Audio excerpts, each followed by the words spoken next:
has been good enough to date really isn't good enough anymore. And you really have to move forward in a much more transformative way than we have in the past. Take, for instance, performance-based seismic design as an example. As a collaborative, industry-wide initiative, we've transformed the way in which tall buildings in seismic zones are designed and constructed. They're safer, they're more reliable, and much more cost-effective. But this wasn't done by a single company or even a single individual. This was done by a collaborative group of sometimes competitors. But the idea of it to make buildings better and more cost-effective was there, and the industry rallied around it. When I was in about 7th or 8th grade, I think 8th grade, my uncles sat me down one summer and explained to me the difference between what an architect does and what an engineer does, and encouraged me, given kind of my math aptitude and my poor drawing skills, that maybe I'd be better off following an engineering path. I'd say about 8th grade I knew the path I wanted to take career-wise. When I first became aware of Ron, he was like a wild horse, like a bucking bronco. And I was very fortunate to have really a front row seat to see the transformation from a bucking bronco to this thoroughbred racer. After only 6 years at the firm, he was elected to be our president. And so all of our hopes and aspirations really started to take place right from the get-go. My personal progression and realization that a public domain industry collaborative effort is most effective was in fact with performance-based seismic design. We introduced this idea to the California market, and it wasn't until that moment where the San Francisco engineering community didn't try and put up roadblocks. They in fact embraced the idea and helped make it better.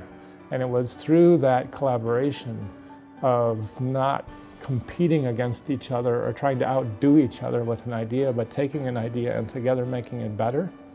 That's really what fueled the entire industry shifting in that direction. That's when one of the light bulbs went on, that doing this in a little bubble all by yourself has some meaning, but if it really wants to impact the industry, you really need to engage a much broader group of people. The great thing about Ron Klemencic is that he is the great collaborator. For our organization, the Council on Tall Buildings and Urban Habitat, that's what Ron really brought to the forefront when he took over as chairman in 2001. We had one member of staff and weren't doing a massive amount of activity. Ron really started to bring our conferences back into the great gatherings that had been in the past.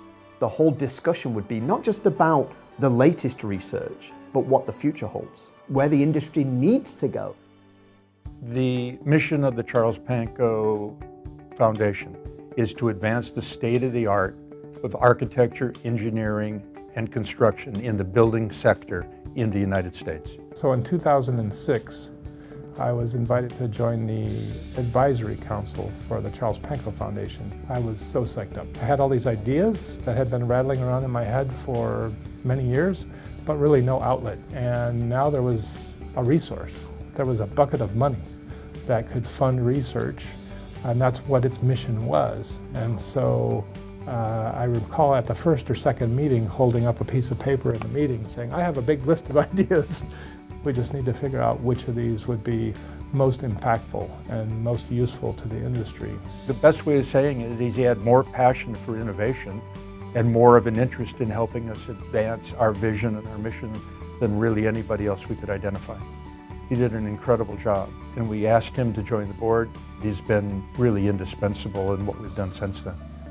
Ron is chairman and CEO of a major company involved in the design of structures worldwide. That in itself is a full-time job.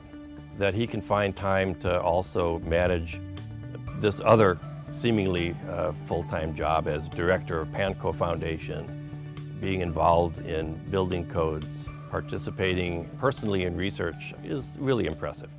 We're in to get the ball from the red zone to the end zone. So we're not trying to do kind of fundamental research. We're trying to take an idea and score.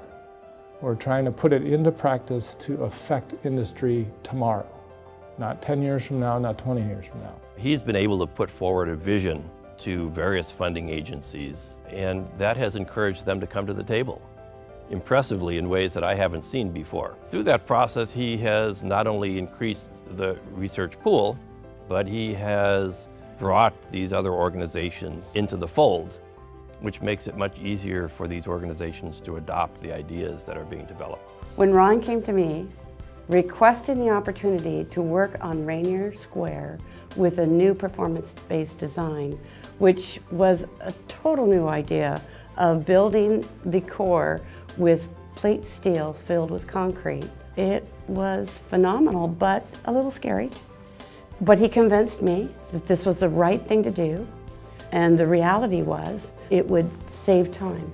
The cost of labor over that length of time was more than made up for the cost of the steel. The research project that Ron initiated related to composite walls has the potential to be the most impactful project we have ever done.